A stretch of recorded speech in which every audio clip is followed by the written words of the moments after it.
नमस्कार, मैं हूं शिखर दीप और आप देख रहे हैं GPN 24। पृथला से निर्दलीय विधायक नयनपाल रावत ने कहा है कि आगामी विधानसभा चुनाव में भारतीय जनता पार्टी और उन्हें परेशानी का सामना करना पड़े। इसको लेकर कुछ अधिकारी ऐसी स्थिति बनाने का प्रयास कर रहे थे और ऊपर के अधिकारियों को भी भ्रमित कर रहे थे, जिसके चलते उन्होंने मुख्यमंत्री नायब सिंह सैनी और पूर्व मुख्यमंत्री मनोहर लाल को इस सारी स्थिति से अवगत करा दिया और आगे से हरियाणा में किसी भी विधायक को ऐसी परेशानी ना हो, इसको लेकर उन्होंने नाराजगी जाहिर की थी। उन्होंने कहा है कि विधानसभा चुनाव आ रहे हैं, इसलिए उन्होंने जनता के कामों की अनदेखी करने वाले अधिकारी और विकास कार्यों में अड़चन डालने वाले अधिकारियों के खिलाफ ये आवाज उठाई। उन्होंने कहा है कि वो बीजेपी के सच्चे सिपाही हैं और बीजेपी को हमेशा प्राथमिकता देते हैं।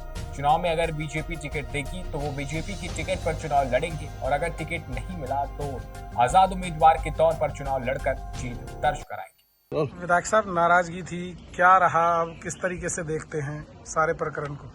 देखो, कुछ कार्यकर्ताओं को लेकर और डेवलपमेंट्स के काम को लेकर कुछ ऑफिसर इस तरह की स्थिति पैदा कर रहे थे जिससे भारतीय जनता पार्टी को, स्वयं मुझे कहीं न कहीं परेशानी का सामना करना पड़े, क्योंकि आने वाले 2 महीने के बाद चुनाव है। और मैं इस बात को बिल्कुल भी पसंद नहीं करता कि जब हम सत्ता में हैं, आज भारतीय जनता पार्टी का सेवा काल है और इस सेवा काल में ऑफिसर को न्यूट्रल होकर के काम करना चाहिए।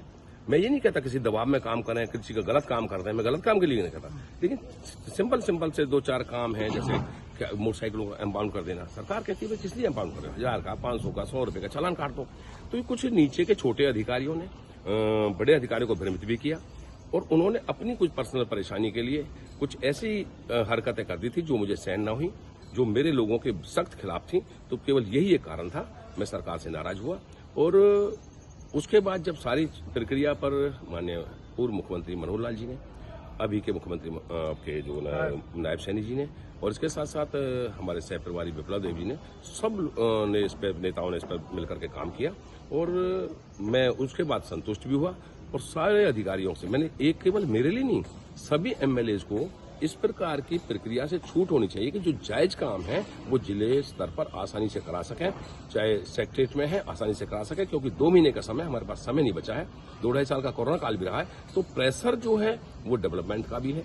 लेकिन अगर ऐसे में किसी का पर्सनल काम खराब होता है, किसी पर्सनल कार्यकर्ता को दिक्कत आती है, तो निश्चित तौर पर हमें कहीं न कहीं नुकसान। नाराजगी दूर है आपकी? बिल्कुल, निश्चित तौर पर नाराजगी दूर। चुनाव लड़ने की बात करें तो क्या बीजेपी से लड़ेंगे या किस तरीके से देख रहे हैं? देखो, मुझे भारी उम्मीद है, जिस प्रकार से मैंने भारतीय जनता पार्टी के लिए काम किया है, फ्रंट फुट पर आकर के मैं, चाहे राज्यसभा चुनाव की बात हो, चाहे विधानसभा के सत्रों की बात हो, चाहे किसी को जवाब देने की बात हो, और चाहे लोकसभा चुनाव में भारतीय जनता पार्टी के लिए वोट मांगने की बात हो, हर जगह मैं इंडिपेंडेंट। अभी के लिए बस इतना ही। ऐसी तमाम खबरों के लिए बने रहे हमारे साथ और देखते रहें GPN 24।